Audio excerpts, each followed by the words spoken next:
ഞാൻ അവനായിട്ട് സംസാരിച്ചു. ആള് ഭയങ്കര വാശിയില്ല. അത് ആ കൊച്ചിൻ്റെ പ്രായത്തിൻ്റെ ആണ്. പിന്നെ നിങ്ങളുടെ ദോഷം, നിങ്ങൾ തെറ്റുകാരാണ്. അവൻ ചോദിച്ചപ്പോൾ നിങ്ങൾ ആദ്യമായിട്ടൊരു സാധനം തരില്ല എന്നങ്ങോട്ട് പറഞ്ഞു. അല്ല, അത് എന്തുകൊണ്ടാണ് ഞാൻ മേടിച്ചു കൊടുക്കില്ല എന്ന് പറഞ്ഞ ഡോക്ടർക്ക് അറിയാലോ. അതിപ്പോൾ നമുക്കറിയാം. പക്ഷെ അവൻ ചെറുപ്പല്ലേ, പഠിക്കണ കുട്ടിയല്ലേ. ഈ ടീനേജ് പ്രായക്കാര് ഭയങ്കര വാശിക്കാരാണ്. അവർ നേടിയെടുക്കാൻ എന്തോ ശ്രമിക്കും.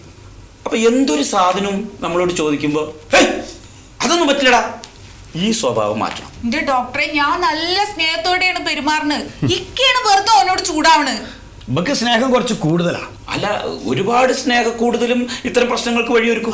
ചെക്കപ്പ് ഒരു ബുൾസൈ ചോദിച്ചാൽ അവള് 3 ഉണ്ടായി കൊടുക്കും. അത് അവളെ സ്നേഹം. അതിപ്പോ മക്കളോടുള്ള സ്നേഹത്തിന് ഭക്ഷണമൊക്കെ വാങ്ങിക്കൊടുക്കണം, അതിലൊന്നും ഒരു കുഴപ്പമില്ല. സ്നേഹത്തോടെ സൗമ്യമായി പെരുമാറിയ ഒരു പ്രശ്നം ഉണ്ടാവില്ല. ഒരു മിനിറ്റ്. എന്തേ, എന്തിന്? അതൊന്നും വാങ്ങിക്കൊടുക്കണ്ടേ? കുട്ടികളെ ചോദിക്കുമ്പോൾ ഐസ്ക്രീം വാങ്ങിക്കൊടുക്ക, അല്ലെങ്കിൽ പല്ലക്കതായിട്ട് അങ്ങനെ എന്ത് ചോദിച്ചാലും വാങ്ങിക്കൊടുത്ത് കുട്ടികളെ വഷളാക്കരുത്. ശാസിച്ചും പറഞ്ഞ് മനസ്സിലാക്കിയിട്ട് വളർത്തിക്കോ. വെച്ചവളെ കൊടുക്കണ്ട. ഭാര്യയായിരിക്കും അല്ലേ കുട്ടികളെ? അവൾ പല്ലൊക്കെ ഈ പുഴുക്കുട്ട് വന്നിരിക്കുക. വീണ്ടും ഐസ്ക്രീമും മിഠായിയും കൊടുക്കാന്ന് പറഞ്ഞു കഴിഞ്ഞാൽ സ്നേഹത്തോടെ. അപ്പൊ ഞാൻ പറഞ്ഞല്ലോ, സ്നേഹത്തോടെ സൗമ്യമായിട്ട് പെരുമാറും. അപ്പൊ നീ എന്തെങ്കിലും ചോദിച്ചു കഴിഞ്ഞാൽ ഇല്ല എന്ന് പറയരുത്. ഇല്ല, അല്ല, ബൈക്ക് ഞാൻ അവന് മേടിച്ചു കൊടുക്കില്ല എന്നുള്ള കാര്യം തീരുമാനിച്ചാ. നിങ്ങൾ നിങ്ങളുടെ കായും കെട്ടിപ്പിടിച്ച് അവിടെ ഇരുന്നോ. എനിക്ക് എന്റെ മോനാ വലുത്. എന്റെ ആങ്ങളമാരോട് പറഞ്ഞിട്ടായാലും ഞാൻ ഒരു ബൈക്ക് ഓന് മേടിച്ചു കൊടുക്കും. പേപ്പേഴ്സ് എല്ലാം ഓക്കെയാണ് കേട്ടോ. ശരി. പേരെന്താ? എന്തായാലും നിങ്ങൾ ഈ ട്രാഫിക് നിയമങ്ങളൊക്കെ ശരിയായ രീതിയിൽ പാലിച്ചതുകൊണ്ട് ഒരു മധുരം ഇരിക്കട്ടെ. ഇത് നിങ്ങൾക്ക് കഴിക്കാൻ വേണ്ടി മാത്രം തന്നല്ല, നിങ്ങൾ പറയണം മോട്ടോർ വെഹിക്കിൾ ഡിപ്പാർട്ട്മെന്റിൽ നിന്ന് ഇങ്ങനെ നിയമങ്ങളൊക്കെ കറക്റ്റായിട്ട് പാലിച്ചുകൊണ്ട് മധുരം തന്നാണ് വിട്ടതെന്ന് നിങ്ങളൊരു 10 പേരോട് പറയണം. നിങ്ങളെപ്പോലുള്ള ആൾക്കാർ അങ്ങനെയുള്ള ഒരു ബോധവൽക്കരണമൊക്കെയാണ് ചെയ്യേണ്ടത് കേട്ടോ. Thank you. ഷിജു അല്ലേ? എന്താ പേര്? ഷിജു. ഈ ഹെൽമെറ്റ് ഇല്ലാതെ വാഹനം ഓടിക്കാൻ പാടില്ല എന്നറിയില്ലേ? അറിയാം സാർ. പിന്നെന്തിനാ അങ്ങനെ ചെയ്തത്? സാർ, എനിക്ക് ഹെൽമെറ്റ് വെക്കാൻ പറ്റാത്തോണ്ടാ. എന്താ? ഞാനിപ്പോ സ്മൂതനിങ് കഴിഞ്ഞു വരുന്നതാണേ. അയ്യോ സാറേ, ഈ ഹെൽമെറ്റ് വെച്ച് കഴിഞ്ഞാലേ മുടിയുടെ ഈ സ്മൂത്തനിങ് പോത്രേ. ഇത് വെച്ചില്ലെങ്കിലേ തല തന്നെ ഉണ്ടാവില്ല. അപ്പൊ സാർ, എന്റെ ഹെയർ സ്പെഷ്യലിസ്റ്റ് വഴക്ക് പറയും. ആര്? Hair specialist. എവിടെ നിന്റെ വീട്? സാറിന് എന്നെ മനസ്സിലായില്ലേ? ഇല്ല. ഒന്ന് സൂക്ഷിച്ചു നോക്ക് സാർ. അമ്മായിയുടെ മോളായിട്ടാണോ? ആക്ച്വലി സാറ് സീരിയൽസ് ഒന്നും കാണാറില്ല? അയ്യോ, ഞങ്ങള് സീരിയലൊന്നും കാണാറില്ല. സിനിമ കണ്ടാലും മതി, ഞാൻ സിനിമയിലൊക്കെ ധാരാളം ഉണ്ട്. സിനിമയിലൊക്കെ ഉണ്ടോ? ഓ, സിനിമയില് ഇപ്പൊ റിലീസായ ഒട്ടുമുക്കാൽ സിനിമകളിലും ഉണ്ട്. ഒട്ടുമുക്കാൽ അതാരുടെയാണ്? സാറ് മിക്ക സിനിമയിലും ഉണ്ടെന്നാ ഉദ്ദേശിച്ചത്. ഓ, അത് ശരി. ഞാൻ ഇപ്പൊ ഈയിടെ ഇറങ്ങിയ സിനിമ കണ്ടല്ലോ സാറേ, അതിലൊന്നുമില്ല. ഇല്ല, സാറ് സൂക്ഷിച്ചു നോക്കിയാ ഉണ്ടാവും. ശരി, അപ്പൊ സൂക്ഷിച്ചു നോക്കിയാലേ കാണണം അങ്ങനത്തെ വിഷം. ശരി, ഞങ്ങൾ ഇനി സൂക്ഷിച്ചു നോക്കാം. അപ്പൊ നിങ്ങള് ഈ കാര്യം ഒന്ന് സൂക്ഷിക്കണം. ഈ ഹെൽമെറ്റ് വെക്കണ കാര്യം. അതിപ്പോ എന്താ ചെയ്യാ? ഹെൽമെറ്റ് ഉണ്ടോ? വീട്ടിലുണ്ട്. വീട്ടിൽ വെച്ചോണ്ട് കാര്യമില്ല, അത് തലയിൽ വെക്കണം വണ്ടി ഓടിക്കുമ്പോ. അപ്പൊ ഇങ്ങനെ ആയതുകൊണ്ട് വെക്കാത്ത. അത് പറഞ്ഞാൽ പറ്റില്ല. ഒരു കാര്യം, നമുക്ക് ഹെൽമെറ്റ് വെച്ചിട്ട് വിട്ടാൽ മതി സാറേ. ഹെൽമെറ്റ് ഞങ്ങളിപ്പോ എന്താണ് ഈ പിടിക്കുമ്പോ ഹെൽമെറ്റ് ഇല്ലാത്തവർക്ക് അപ്പൊ തന്നെ സ്പോട്ടിൽ ഹെൽമെറ്റ് കൊടുക്കുകയാണ്. അത് സാറല്ല, ഞാൻ 2 ദിവസം കഴിഞ്ഞിട്ട് വെച്ചോളാം. അല്ല, അത് പോരാ, ഇപ്പൊ തന്നെ ഹെൽമെറ്റ് വെക്കണം കേട്ടോ. ഒരു 1500 രൂപ അടക്കണം കേട്ടോ. സാറേ, എന്റെ മുടി 17,000 രൂപ കൊടുത്ത് ചെയ്തതാ ഞാൻ.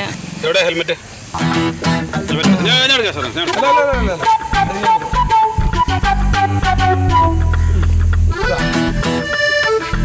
പിടിച്ചോളൂ, കൈ ഇങ്ങോട്ട് കാണിക്കേ. അങ്ങനെ ഒരു 1500 രൂപ അങ്ങോട്ട്. 1500 രൂപ എടുക്കാൻ. ഇതേ ഒരു ഹെൽമെറ്റ് തരിക മാത്രമല്ല, ഓർമ്മ ഉണ്ടാവാനാ, അല്ലെങ്കിൽ നിങ്ങൾ മറക്കും. പിന്നെ ഈ മുടിയുടെ കാര്യമായിരിക്കും നിങ്ങൾക്ക് സീരിയസ്നെസ് ഉണ്ടാവുക. ഇതാകുമ്പോൾ നിങ്ങൾ ഈ 1500 ഇടയ്ക്കിടയ്ക്ക് പോകുമ്പോഴേ പിന്നെ മുടി നിങ്ങൾ അത്ര കാര്യമായിട്ട് നോക്കില്ല. എന്നാ ശരി, പോയിക്കോളൂ. സൂക്ഷിക്കുക കേട്ടോ. ഒരു മിനിറ്റ് ഒന്നുകൂടെ വരൂ. എന്റെ പേപ്പറൊക്കെ കറക്റ്റാണ്. അതല്ല, ഇവിടെ ഒരു സെൽഫി എടുക്കാൻ വേണ്ടിയിട്ടാ.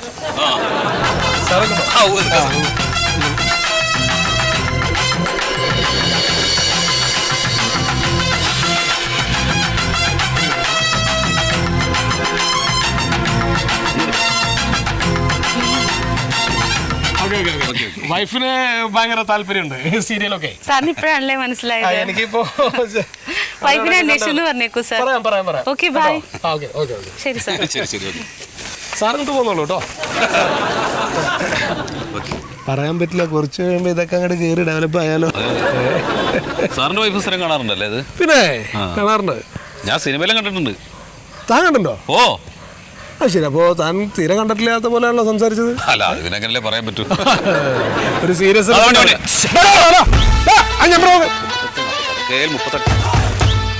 ഏതാണ് അവൻ?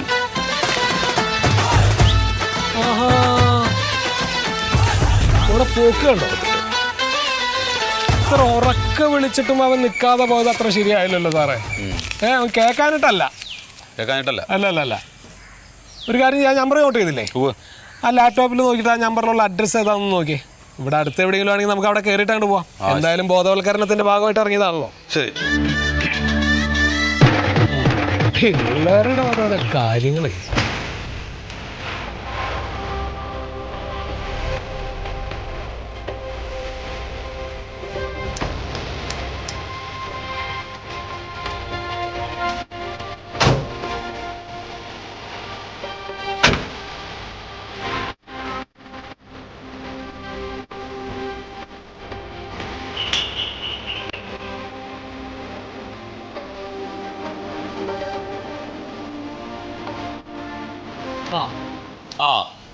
വൈദ്യുവിന്റെ കൂടെ അല്ലേ? അതെ. വൈദ്യു കൂടെ ആരാ? കെട്ടിയോൻ ഉണ്ടോ? ഉണ്ട്. മൊയ്തുക്ക,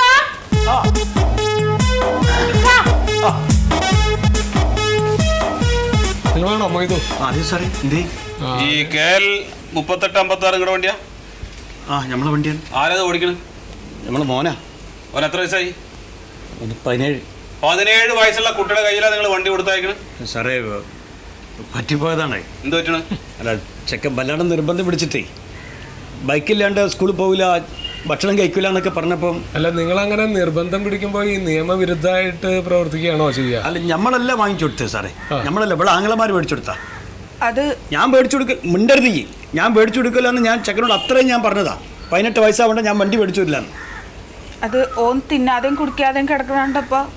ഇതിപ്പോ നിങ്ങളുടെ ഒരു മകന്റെ മാത്രം പ്രശ്നമല്ല ഇത്. അറിയാം സാർ. നിങ്ങൾ ഈ നിയമവിരുദ്ധമായിട്ട് നിങ്ങൾ ഇങ്ങനെയൊക്കെ എന്തെങ്കിലും ചെയ്യുമ്പോൾ എന്തെങ്കിലും ഒരു അപകടം ഉണ്ടായാല് അകത്താ പോവും. എത്രയെന്ന് വെച്ചാൽ സാറേ പറഞ്ഞേ, നമ്മൾ രണ്ടാളും പറഞ്ഞാലൊന്നും കേൾക്കൂല. അതെന്താ കേൾക്കാത്ത? നിങ്ങളുടെ മോനല്ലേ? കേൾക്കാത്തെന്ന് പറഞ്ഞ് ഞാൻ എന്താ ചെയ്യപ്പത്തെ കുട്ടികളല്ലേ ഇല്ലാണ്ട് പോലെ. ഇപ്പൊ കഴിഞ്ഞ ദിവസം പേപ്പറിൽ ഒരു വാർത്ത വായിച്ചത് ഞെട്ടിപ്പോയി. ബൈക്ക് മേടിച്ചു കൊടുക്കാത്തതിന് ഒരു ചെക്കൻ പോയി ആത്മഹത്യ ചെയ്തിരുന്നു. ആ മാതാപിതാക്കൾക്ക് പോയില്ലേ, മോൻ പോയില്ലേ? അങ്ങനെ എന്തെങ്കിലും ചെയ്താലോ എന്ന് കരുതിയിട്ടാണ്. അതായത് ലൈസൻസ് എടുക്കാനുള്ള പ്രായമാവാത്ത മകന് ബൈക്ക് കൊടുത്തു വിട്ടതില് നിങ്ങളുടെ നേരെ ഒരു കേസുണ്ട്. അത് നമുക്ക് പിന്നീട് സംസാരിക്കാം. ഞങ്ങൾ ഇപ്പോൾ വന്നത് അതല്ല, ഞങ്ങളൊരു ബോധവൽക്കരണത്തിന്റെ ഭാഗമായിട്ട് വന്നതാണ്.